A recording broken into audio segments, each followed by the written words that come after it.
हर हर महादेव, देवों के देव महादेव के चरण में प्रणाम करता हूँ। दुर्गा माँ के चरण में प्रणाम करता हूँ। सरस्वती माँ के चरण में प्रणाम करता हूँ। गणेश भगवान के चरण में प्रणाम करता हूँ। गुरु भाई गुरु बहनों के चरणों में प्रणाम करता हूँ। गुरु भाई गुरु बहन, आज का कहानी है कि जो भी जैसा कर्म करता है उसका फल इसी जन्म में भुगतना पड़ता है। लोग बूढ़े बुढ़ापा पहले कहते थे कि जो बेटा पिता कर्म करता है उसे बेटे को भुगतना पड़ता है, लेकिन आज भगवान कहें कि ऐसा कोई नहीं, जो कर्म करेगा भला या बुरा उसे उसी जन्म में भुगतना पड़ेगा, क्योंकि ईश्वर के न्याय से बड़ा कोई भी न्याय नहीं होता है। गुरु भाई गुरु बहन, यह कथा कहानी को बीच में छोड़ के नहीं जाइएगा, कभी भी कथा को अंत तक ध्यान पूर्वक सुनिएगा। एक गांव में नंदू नाम का एक किसान का लड़का था। उसका पिताजी कुछ दिन पहले गुजर गए। पिताजी के गुजरने के बाद वो अपने घर में ही बैठा रहता था। उसे नहीं कोई काम काज लगता था, लगे कि क्या करूं। उसका एक छोटी बहन थी, उसकी नाम थी सावित्री। सावित्री अपने भैया से बोले कि हे भैया, कितने दिन तक आप घर में बैठे रहिएगा, कम से कम खेती गृहस्थी तो देखिए। खाने को भी नहीं मिलेगा तो हम लोग खाने के लिए तो मर जाऊंगा, क्या खाऊंगा। एक माँ है, वो भी हर वक्त बेचारी बीमार रहती है। अब तो हम ही लोग को कंधा पर सारी बोझ है। कहा कि हाँ नंदिनी। नंदू बोला हाँ सावित्री, तुम ठीक कर रही है, चलते हैं थोड़ा काम काज में हाथ बटाते हैं। दोनों बहन भाई में बहुत प्रेम था। भाई गया अपने खेत पर काम करने के लिए। धीरे धीरे अपना मन लगाने लगा, काम करते थे, गृहस्थी खेती अच्छे तरीके करते थे। उसके बाद फिर करके कुछ बाहर भी कमा लेते थे, जिससे उसके नून तेल और फल सल हो जाता था, जिससे खाना के लिए वो खा लेके दोनों भाई बहन अच्छे तरह रहते थे। सावित्री की माँ जो बीमार रहती थी, वो मन ही मन सोचे कि हे प्रभु, हे भोलेनाथ, हमें कितना कष्ट दिए। एक तो मेरे पति नहीं है, छोटे छोटे बच्चे के छोड़ के चले गए। हम भी हैं जो सब घर बीमार रहते हैं, कम से कम ठीक रहते तो दोनों बच्चे को काम काज में हाथ बटाते। ये बेचारी को सोचते सोचते, देखिए गुरु भाई गुरु बहन, कहा गया है कि ज्यादा चिंता भी करने से आदमी को तकलीफ होता है, कोई आराम नहीं होता है। कहा जाता है कि चिंता से चतुराई घटे, दुख से घटे शरीर, और पाप से लक्ष्मी घटे, कह गया भाई कबीर। यानी चिंता करने से तो कुछ मिलने वाला नहीं है। चिंता करने से जो भी बुद्धि आया हुआ रहता है वो खत्म हो जाता है। और उसी तरह वो चिंता बेचारी करते रहती थी। करते करते कुछ दिन के बाद ऐसा हुआ कि लग रहा है कि अब उसे वो नहीं बचेगी। तो एक दिन नंदू के बुला के उसकी माँ बोली, हे बेटे, हम एक बात तुझे बताऊं। कहा कि हाँ माँ बताइए, बोलिए, पूरे दुलार मलार के साथ। बोली कि बेटा, हमें एक तुम आशीर्वाद दो, हमें वचन दो कि अगर मैं किसी तरह आदमी को, कोई नहीं जानता है कि कब किसका कहाँ मृत्यु लिखा हुआ है, सब भोलेनाथ के हाथ में है। अगर हमें देहांत हो जाते हैं, मृत्यु को प्राप्त हो जाते हैं, तो मेरे सावित्री बेटी को आप कभी हाथ नहीं छोड़ना, ऐसे हमारे कलेजे के समान इसे मानना। कहा कि माँ कैसी बात आप बोल रही है, मैं तो एक भाई बहन हूँ। तो बोले माँ कि नहीं, हमें तुम वचन दो। तो नंदू बोला कि ठीक है माँ, मैं आपको वचन देता हूँ कि जब भी तक मैं, मेरी सांस रहेगा, जिंदगी रहेगा, जब तक मैं सावित्री को अपने नज़र से हटने नहीं दूंगा। कहूँ शादी विवाह भी करूँगा तो अपने नज़र के साथ रखूँगा। कहा कि ठीक है। इतने कहते और उसकी माँ 2 बार हुचकी ली और अपने प्राण को त्याग दिए, क्योंकि उनका मृत्यु बहुत ही नज़दीक आया हुआ था। अब ये दोनों भाई बहन ये देख के पूरा बिलख बिलख के रोने लगे। अब रोने से होता है क्या, कुछ तो फिर लौट के आने वाला नहीं है। बहुत रोई बिलखे। फिर जो भी कार्यक्रम होता है लोगों के लोकाचारी, उस तरह से सारे कार्यक्रम पूरा किए। फिर दोनों भाई बहन अपने खेत में काम करते थे और फिर भाई भी काम करते थे। कभी बार बाजार में कुछ पैसे लाते थे। दोनों बहुत मिलजुल कर रहने लगे। जीवन दोनों खुशी खुशी बीतने लगा। दोनों धीरे धीरे जवान हो गए। अब देखिए गुरु बहन, जहाँ भाई बहन अच्छा व्यवहार रखते हैं, बातचीत करते हैं, उसकी बहन बोली कि हे भैया, क्यों ना आप शादी कर लेते, घर में एक भाभी आ जाते, आपको कितना थका थकाया महसूस होता है, तेल पानी करते, खाना बनाती, हम लोग घर से बाहर गृहस्थी में लीन रहते हैं। तो नंदू बोला, पगली तू क्यों ऐसी बात करती है, अगर हमें भाभी आएगी वो कैसा घर के रहेगी, क्या रहेगी, आगे तुझे शादी विवाह करके मैं मेहमान के ले लाऊंगा, तुझे दूसरा हाथ धरा दूंगा, तब मैं शादी करूंगा ना। कहा कि नहीं भैया, आगे तू शादी कर लो, उसके बाद ही मैं शादी करूंगा। दोनों बहन के बहुत रिक्वेस्ट करने पर वो जो नंदू भाई था वो कहा ठीक है बहन, तेरी जैसी इरादा, सब भोलेनाथ के कृपा होगा, अब हमसे कौन शादी करेगा, हम लोग तो एक अनाथ बच्चे हैं, नहीं पिता है न माँ है, हम लोग गरीब आदमी हैं, कौन गरीब से शादी करेगा। कहा कि देखो, जहां इसका कोई नहीं होता है उनको भोलेनाथ होते हैं, भोलेनाथ पर ध्यान लगाइए, आपका जितना भी बिगड़ा काम है सब बन जाएगा, सबका पार लगाने वाले वही हैं। दोनों इतना बोल विचार करके और दोनों रात में सो रहे। सुबह हुआ, अपने काम करने के लिए अपने खेत पर जा रहे थे तो बगल में एक नदी पड़ रहा था। नदी के पास देख रहा कि एक बहुत कन्या रोने का आवाज आ रहा है। जो नंदू था धीरे धीरे उस कन्या के आवाज के सुनकर उस ओर चला। वहां देख रहा है कि एक बहुत सा सुंदर लड़की जो कि करीब 18-20 साल की है, वो बहुत बिलख बिलख कर रो रही है। तो नंदू ने उस लड़की से पूछा कि क्यों तू रो रही है, क्या हो गया तुम्हें, क्या तकलीफ है। बोले कि क्या करूं, नहीं हमारे माँ है न बाप है, कोई भी नहीं है, मैं एक अनाथ बच्ची हूं, मैं रास्ता जा रहे थे भटक गए, अब मैं कहाँ जाऊं कहाँ रहूं। नंदू कुछ देर सोचा बिरखा, फिर बोला ये बात नहीं है तो चलो हमारे घर, तू चल सकती है, चलेगी।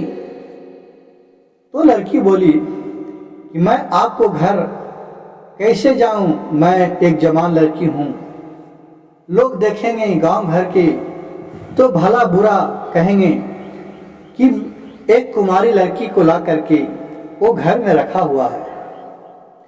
अब नंदू अपने मन ही मन क्या सोचने लगा, उसको बहन की बात याद आ गया रात का। अब सोचे कि अगर इसे बताता हूँ कुछ बोलेगा, क्या बोलेगा। बहुत समझाने पर लड़की जाने से इनकार किया।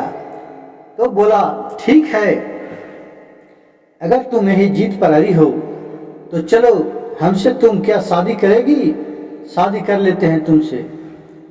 कहा कि हाँ, ऐसा कौन भला जो स्थान देगा उसके साथ निवाह नहीं करेगा, मैं राजी हूं। अब वहां से दोनों नंदू और वो लड़की बातचीत करके घर आए। घर आए तो सावित्री पूछी, भैया ये लड़की कौन है? तो सावित्री से नंदू बोले कि बहन, तूने रात ही बताई थी कि भैया तूने एक शादी कर लीजिए, भाभी आ जाएंगे तो अच्छे अच्छे तरीके रहने लगेंगे। कहे कि ठीक है, तो ये भाभी आप खोज के ले लाए?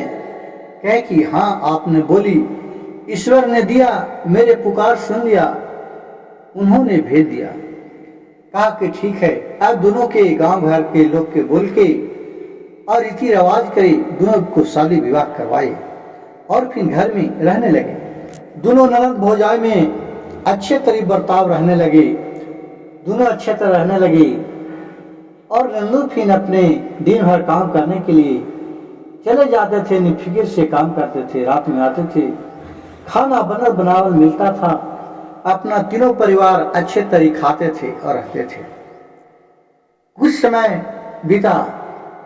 देखिए गुरु भाई गुरु बहन, आजकल ये अदौक से, पूर्वजों से यह इतिहास को उठा के देखिए तो ये होते आया है कि अगर कोई परिवार अच्छा तरीका रह रहा है, खेल रहा है, फल रहा है, तो लोग गांव भर के देख करके उसे बर्दाश्त नहीं होता है, लगता है कि किसी तरह नुकसान पहुंचाओ, फोड़ डालो, उसको दुख देकर कितने के अच्छे लगते हैं।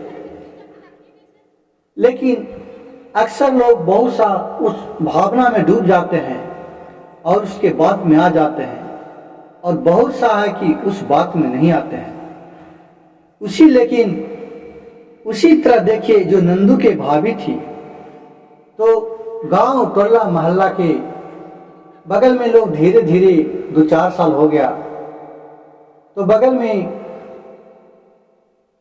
एक चाची लगती थी, उसके पास देखा कि अपने भाभी बैठी है, वो जाके पानी लाने के लिए जा रही थी, उससे बैठ के उठकर बातचीत करती थी। फिर वहां से पानी लेके आ गई। फिर नंदू आया, कुछ और सिखाया पढ़ाया उसका जो चाचानी थी जी। तो नंदू से उसका पत्नी बोली, ये जी काहे न सावित्री के कहूँ देख के शादी विवाह कर देते, अब ये शादी विवाह लायक हो गए हैं। कहा कि कहाँ करूँ, कौन सा लड़का खोजूं? कहा कि कौन सा लड़का खोजूं? कहूँ भी अच्छा लड़का मिलता है, उसे करके विदा कर दीजिए, अपना घर बसा लेगी। कहा नंदू बोला कि नहीं, मेरी माँ ने वचन दिया है माँ के कि मैं जब भी रखूंगा तो ये सावित्री को अपने सामने, अपने नजर के सामने रखूंगा। मैं ऐसा कोई बर ढूंढूंगा कि जो सावित्री हमारे घर में आकर के शादी कर देंगे और हमारे साथ ही रहेंगे, सब परिवार एक साथ रहेंगे। तो नंदू की औरत बोले कि क्या आप घर जमाई बनाइएगा? बोला कि हाँ, घर जमाई ही बनाऊंगा। अब ये बात सुनकर जो नंदू के भाभी थी, ये औरत, वो मन ही मन क्रोध में लगने लगा, जलने लगा सावित्री को देख करके, वो अपनी ननद को देख करके। अब फिर दूसरे दिन वही चचानी के पास जा करके इसी सब का चर्चा निकला हुआ था। वो बोल रही थी कि मेरे पति तो बोलते हैं कि जब भी शादी कराऊंगा तो उसे घर जमाए रखूंगा, अपने बहन को दूसरे के यहाँ नहीं जाने दूंगा। ये तो लग रहा है कि मेरे सर पर एक बैठ गया है बोझ बन कर की। ऐसे खूब भला बुरा अपने ननद को दोष रही थी। उधर से जब उसे ननद जा रही थी पानी लाने के लिए, तो देखा कि भाभी यहाँ क्या बैठ के कर रही है। सोचे मैं भी चलता हूँ, लेकिन जैसे जाने के लिए सोचा, जैसे दरवाजे पर पहुंचा तो उन लोग की आवाज आ रहा था जिसमें सावित्री के नाम लिया जा रहा था। सावित्री सोचा कि चलो मैं कुछ सुन लेता हूँ क्या बात बतिया रही है। तो देख रहे कि सावित्री का पूरा बुराई कर रही है, कह रही है कि कब ये मेरे घर से जाएगी, कब जाएगी, ये तो एक पहाड़ बन के हमारे घर पे बैठे है। गुरु भाई गुरु बहन, देखिए बाजे खेवा किसी को बात सुनकर इतना दर्द लगता है कि जिसका कुछ कहा नहीं जाता है। सावित्री कितना अच्छी थी, कि वो अपने भाभी के लिए क्या न किया। वो भाभी के लिए अपने भैया को लड़कारा, शादी करवाया। उस अबला भाभी जिसका कोई नहीं था, जिसको लाके अपने घर में स्थान दिया, लेकिन वही भाभी देखिए ननद के ऊपर कितना कठोरता वचन बोलने लगी। फिर वहां से लगा कि अब हमें इस घर में रहना ठीक नहीं है। तो देखा, भाभी देखी कि लग रहा है कि कोई दुआरी पर सुन रहा है। जैसे दरवाजा पर आया तो देख रहा है कि उसकी ननद सावित्री खड़ी है। तो सोचा कि लगता है कि बात सुन लिया, तो कहा चलो ननद चले घर में चलते हैं। कहा कि घर में क्यों जाओ भाभी, मैं तो एक पहाड़ बन के तेरे लिए बैठा हूं। कहा कि हाँ तूने सुन ही लिया तो ठीक सुन लिया, तुम्हें कहूं जाना नहीं चाहिए।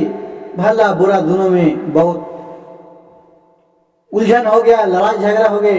उसी वक्त से सावित्री अपने पीछे की ओर लौट चले।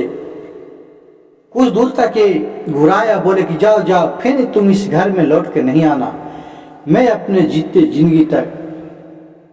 फिर कहा ठीक है भाभी, मैं नहीं आऊंगा, कभी मैं मर जाऊंगा, मिट जाऊंगा, लेकिन मैं नहीं आऊंगा। देखिए गुरु भाई, विधि का विधान लिखा हुआ कौन टाल सकता है। फिर वहां से वो सावित्री अपना चले गए। रात दिन चलते चलते चलते चलते वो एक जंगल में, घना-घोर जंगल में चली गई। एकदम थक करके, 2 दिन का चला हुआ थक करके एकदम एक पेड़ के नीचे बेहोश होकर के गिर गई। उसी जंगल में एक ऋषि मुनि रहते थे। जो ऋषि मुनि घूमते घूमते आए तो देख रहे हैं कि एक कन्या गिरी हुई है। उसे फिर उठा करके अपने ले गए कुटिया में, उसे पानी का छिड़काव किए, जिससे सावित्री का होश आया। फिर उससे बोली, बेटी तुम इस जंगल में अकेले कैसे आई, तुम्हें क्या हो गया था। सावित्री सारी हाल कहा कर सुना दिया।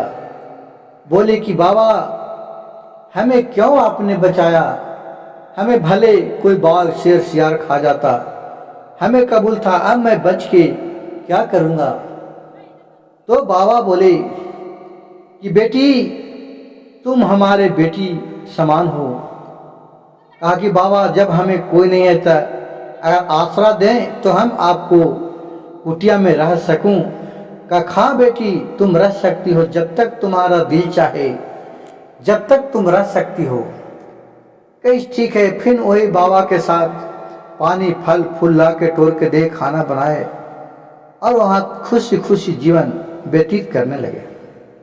गुरु भाई बहन, जब देखिए उधर से नंदू आया तो देखा कि घर में खाना न खाया, सोने चला तो देख रहा कि बहन का तो कन्हू आवाज ही नहीं आ रहा।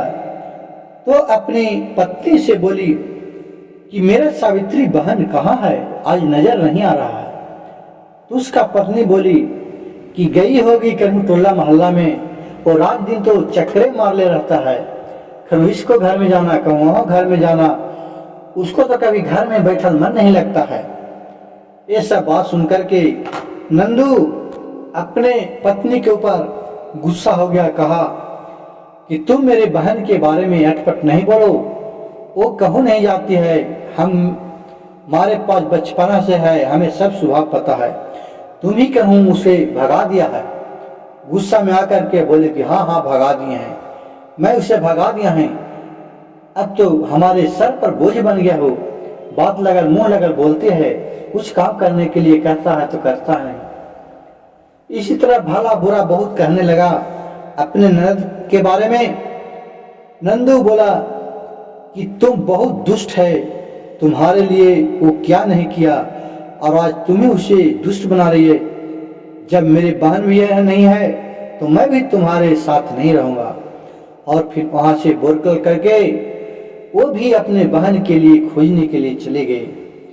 जहां से वो बहन जिस ओर गया था उसी ओर वो भी चलने लगे। चलते चलते लगता है 1 महीना बीत गया, कहूँ भी उसे अता पता नहीं, किसी से पूछे सब परिवार ही गया। कोई भी उसके बारे में नहीं बताया। फिर वो हाथ टूर के घूमते घूमते एक नदी के किनारे बैठा हुआ था और पानी में ढेला मार रहा था। सोच रहा था, हे भोलेनाथ, हमारे बहन को मिला दो। मैं अपने माँ को वचन को कैसे तोड़ूं? मेरे वचन टूट जाएगा अगर मेरी बहन नहीं मिलेगा तो मैं भोलेनाथ यहाँ से जिंदा वापस नहीं जाऊंगा। मैं भी इसी नदी में डूबकर प्राण दे दूंगा। इतना भोलेनाथ उनके आह्वान सुन लिए, क्योंकि वो सच्चे विचार का जो नंदू था वह सच्चे विचार का आदमी था, वो मनुष्य थे। कुछ देर बाद उधर से देख रहा कि एक पानी भरने के लिए आया। जब चुप से किया पानी का आवाज आया तो नंदू उधर नजर उठा करके देख रहा है तो देख रहा है कि उसका बहन ही पानी भर रहा है। फिर वहां से दौड़ते हुए अपन बहन के पास गई, सावित्री के पास, और जाके बोली, बहन तुम यहाँ कब से और क्या कर रही है? और खूब लटक के अपने बहन को रोने लगा। अब बहन भी भाई को देखकर खूब रोने लगी। फिर नंदू अपने बहन से बोली, बहन चलो तुम अब घर चलो। तो सावित्री बोली, नहीं भैया, मैं अब उस घर में नहीं जाऊंगा। मैं एक पत्थर बन के आपके भाभी के सर पर बैठे हुए थे। वो धीरे धीरे सारी कहानी कह दिए। लेकिन सावित्री कहा कि नहीं भैया, आप जाइए, इस गरीब भाभी और आप अपने अच्छे तरीके रहिएगा, दोनों जीवन व्यतीत करिएगा। लाख समझाने पर भी सावित्री को नंदू जाने से इनकार कर दिया। कहा, बहन चाहे तुम चलो, चाहे हम भी तुम्हारे साथ ही रहूंगा, चाहे मेरा जान भी चला जाएगा, मैं नहीं जाऊंगा। फिर वहां से कहा, ठीक है भैया चलिए, मैं एक कुटिया में रहते हैं एक ऋषि मुनि के पास, चलिए उनसे पूछते हैं रहने के लिए कहेंगे तो आप भी रह सकते हैं। बहन नंदू को लेकर के कुटिया में आए, बाबा को दंड प्रणाम किए। बाबा ने इस लड़के के बारे में पूछा, नंदू के बारे में सावित्री सब कुछ बता दिए। बाबा अंतर्ध्यान थे, वो सब कुछ जानते थे। उन्हें देखे कि हाँ सही में इसी का ये भाई है। नंदू के भी बाबा बहुत समझाए, ये तो मेरी बेटी के समान ही रहते हैं, नहीं है, तुम चले जाओ घर, तुम अपना घर बसा लो।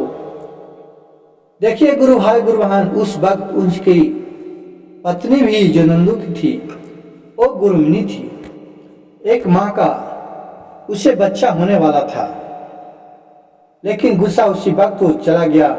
फिर बाबा सारी कहानी कहे कि तुम्हारी पत्नी गुरुमिनी है, बच्चे होने वाले हैं, तुम चले जाओ। लाख समझाने पर, बाबा को भी कहने पर नंदू बोला कि नहीं बाबा, मैं अपने बहन के छोड़ के नहीं जा सकता हूँ। मैं जाऊंगा तो बहन के लेकर के जाऊंगा, नहीं तो कदापि नहीं जाऊंगा। कि ठीक है, जैसी ईश्वर की इच्छा। और फिर वहां रहने लगा, दोनों भाई बहन और ऋषि मुनि रहने लगा। खुशी खुशी जीवन व्यतीत होने लगा। फल फूल तोड़ करके लाते थे, तीनों कार्यक्रम करते थे काम और खाते पीते थे, बाबा को पैर दबाते थे। अब इसकी देखिए जो नंदू की पत्नी थी, उसे अब तो 10 दिन 15 दिन घर में जो अनाज पानी रखा था वो तो बनाई खाई ऐश किया, कहा कि अबे करेगा, गेलन है तो अबे करता, जैतन कहाँ हमरा छोड़ के। आज का तो देख ले है गुरु भाई गुरु बहन, औरत लोग के कितना तिंगराई रहता है, बोलता जा हाथ तो जा, तू तो अबे करवा। लेकिन वैसा कोई बात नहीं था। नंदू चले गए, जब तक 15 दिन बनाया खाया आराम किया। अब फिर घर में कुछ खाने के लिए रहे नहीं। अब कहे कि अभी तक तो 15 दिन हो गया है, मेरे पति ये भी नहीं किया है, अब क्या करूं, अब तो मेरे घर में खाना भी नहीं है, अब तो मैं भूखा मरूंगा। इसी को कहता है कि जस करनी तस भोग ही दाता, अब बीच नरक में होए पछताता। जैसे नंदू के पत्नी ने अपने बुरा कर्म किया, गाली दिया, गलौज दिया, तो उसको पाएगा कौन? पाना तो भी इसी का है। अब यहाँ देखा कि अब क्या करूं, चलता हूं किसी ही से मांग लेता हूं। तो वही मौसी ही गया जो मौसी उसका चमचागिरी करके और भगाई थी।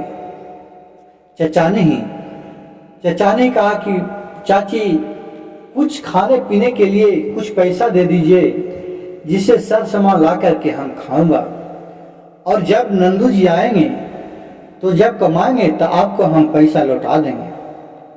वो चचानी बोली कि नहीं, हम तुम्हें कुछ नहीं उधार दे सकते हैं और नहीं पैसा दे सकते हैं। नंदू गया है, कब आएगा नहीं आएगा, तुम लेगी, वो देगा नहीं देगा, लड़ाई करेगा, झगड़ा करेगा, क्या करना, मैं नहीं दूंगा। जा, तुम्हें तो भगवान हाथ गोड़ सलामत दिया है, जा करके खटोगा। कहा कि हमें कहाँ काम मिलेगा, कभी के काम कर ले नहीं थी, लेकिन जब आराम मिलता है तो नितराने लगती है। वो नितराने लगी, काम कभी के किया था नहीं, कहीं काम खोजने चले, कोई काम उसको दे नहीं। फिर वो चचानी के पास आई, वही कुटनिया चचानी के पास, तो बोली कि चाची कहीं भी काम नहीं मिला है, अब तो हमें कुछ खाने के लिए दो। कहा कि ठीक है, आज रात के लिए खाने के लिए तुम्हें दे देता हूँ, कल सुबह में जाना, यहाँ गांव में जो ठाकुर है उसके की यहाँ एक नौकरानी का कमी है, झाड़ू पोछा करने वाली की, जाना हुआ करना, खाना पीना मिल जाएगा। वहां गया, फिर सुबह हुआ, गया वहां काम खोजने के लिए। ठाकुर ने उसे काम दिया, झाड़ू पोछा करने का, खाना बनाने का, बर्तन मजने का। वहां दिन भर काम करते करते थक गया। अब दिन प्रतिदिन उसे रोज वहां काम पर जाना पड़ता था और जो डांट भी सुनता था, और खट खट के उसका शरीर एकदम थक जाता था शाम तक एकदम, और अकेले आता था, ऐसे सूता था। अब बहुत अफसोस करने लगा कि ओह, मैंने कितना गलत काम किया, अपने ननद को भगा दिया, मेरे पति भी भाग गए, अगर मेरे पति भी रहते तो आज हमारे ये दशा नहीं होता। फिर बहुत भोलेनाथ की आराधना करने लगे कि हे प्रभु भोलेनाथ, देवों के देव महादेव, आप ही जगत के पालनहारी, आप ही रक्षा करने वाले हैं। आप कब किसे किस समय मिलाते हैं जिसका कोई नहीं जानता है। रोज नित्य दिन उसी तरह करते थे, उसी तरह करते करते उसे 9वां महीना चढ़ गया। अब उसे और भी नहीं होने पा रहा था। बाबा बोले कि देखो नंदू, अब तुम्हारे जाना ठीक है, वहां अब उचित समय आ गया है, तुम घर जाओ, तुम्हारे औरत का हेल्प का जरूरत है। कहा कि नहीं बाबा, चलिएगा तो हम सब कोई चलेंगे, नहीं तो मैं अकेले नहीं जाऊंगा जब तक मेरी बहन नहीं जाएगी। कहें कि ठीक है, चलो, मैं आप लोग के वहां तक छोड़ करके चले आता हूं। फिर वहां गए, उस गांव में पहुंचे। नंदू सावित्री वो अपने घर के पास गए, जैसे दूध धो रहे तो इसका पत्नी का नजर पड़ा कि दोनों आ रहे हैं। वहां से धोखते हुए गए, अपने पति को चरण छुए, बाबा को दंड प्रणाम किए, अपने ननद को गले से गले में लगा लिए। बोले कि हे सावित्री, जो हमसे गलती हुआ, जो भी कहे भला बुला, उसे तू क्षमा कर दो। जो मैं जैसा कर्तव्य किया, मैं ठोकर का खा के बहुत कुछ सीखा और मैं पा गया। अब तुम्हें घर छोड़ करके जाने का कहीं भी जरूरत नहीं है। फिर अपने ननद को, अपने पति को झोपड़ी घर के अंदर ले गए।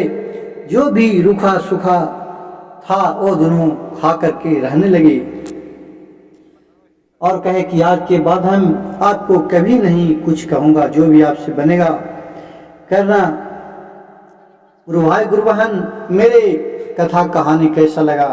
अच्छा लगा होगा तो कृपया मेरे चैनल को एक लाइक, सब्सक्राइब, शेयर जरूर कीजिएगा। हर हर महादेव, घर घर महादेव।